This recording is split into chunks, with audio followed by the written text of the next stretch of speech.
Allow me to begin by facilitating my British and Canadian colleagues for hosting this important conference on a topic of immense importance to modern state and society. I'm delighted to be invited to share my views because media freedom as a value is dear to me personally and to us as a nation.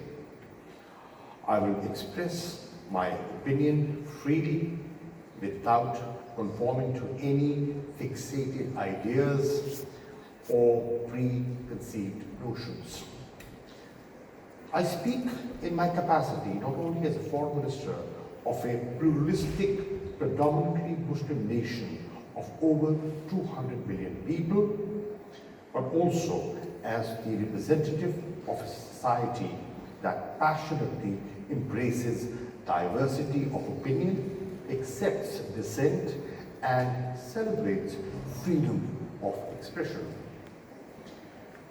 Turn on any television set, pick up any newspaper, any social media platform, or enter any lounge or drawing room in Pakistan, and you will be deluged by a cacophony of voices, an array of contrasting opinions, a multiplicity of perspectives. Very much illustrative of the richness of our social and societal landscape. The Pakistani media today is perhaps more free, more diverse, and more forceful than in many across the developing world.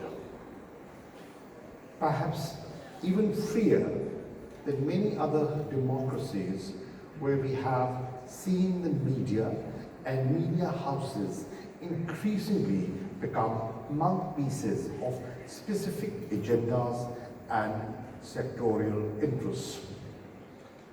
Our media's journey has been shaped in large part by the social-political evolution of the Pakistani polity.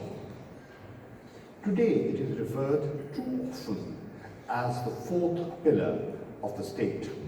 In recent years, it has played a seminal role in determining the national discourse, upholding judicial independence, and strengthening democratic and individual liberties.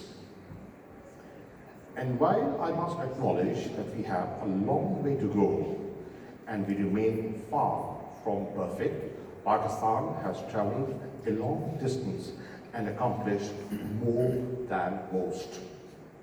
I therefore urge you not to be swayed by overly negative characterizations that you see in the international media that tend to overlook this eventful journey or minimize the hard-earned accomplishments.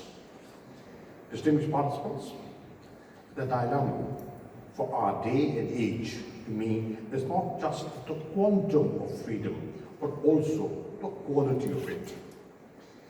It is cliched to say that free societies breed on free media, that media is the guardian of liberty and a vital watchdog over the arbitrary exercise of authority. Valid as they are, these axiomatic truths have assumed a wholly different meaning in the contemporary context. This is the age of information overload. Information is power, and we constantly live, breathe, consume, digest, and reprocess information. The complex web of digital connectivity permeates our physical and intellectual existence. This never-ending flood of information means that it is easier than ever to present fact as fiction and fiction as fact, to rouse sentiments, deepen fissures, and augment biases, and to play out battles for hearts and minds, ideas and ideologies within the digital space.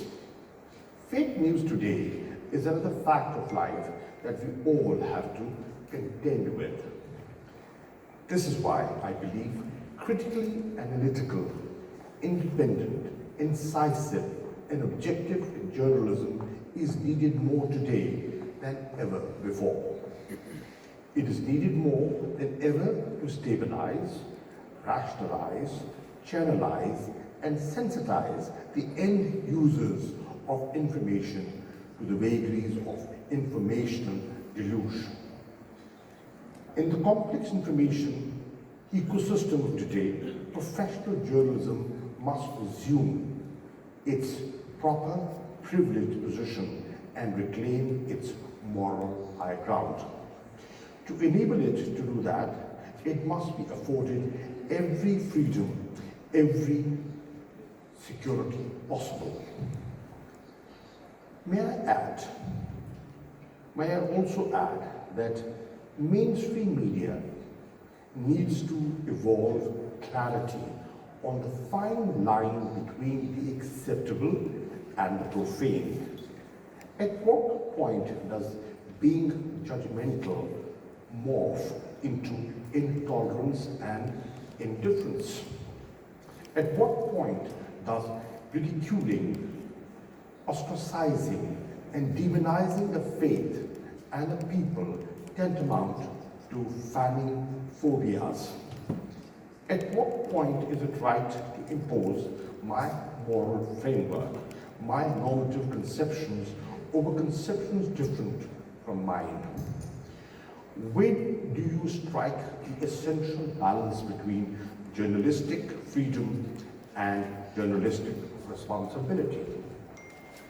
These intellectual and philosophical debates, which I feel have gone on for ages and will continue in the near future as our world grows even more complex amidst breathtaking technological change and normative transformation. Distinguished participants, we believe that through coordinated and practical measures by the international community, media freedoms can be strengthened in a balanced and responsible way.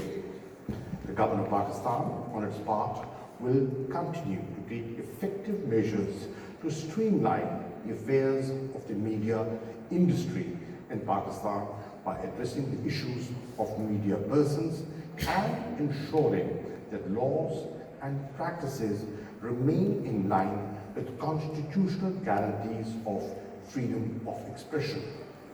We remain committed to upholding media's sanctity. I thank you.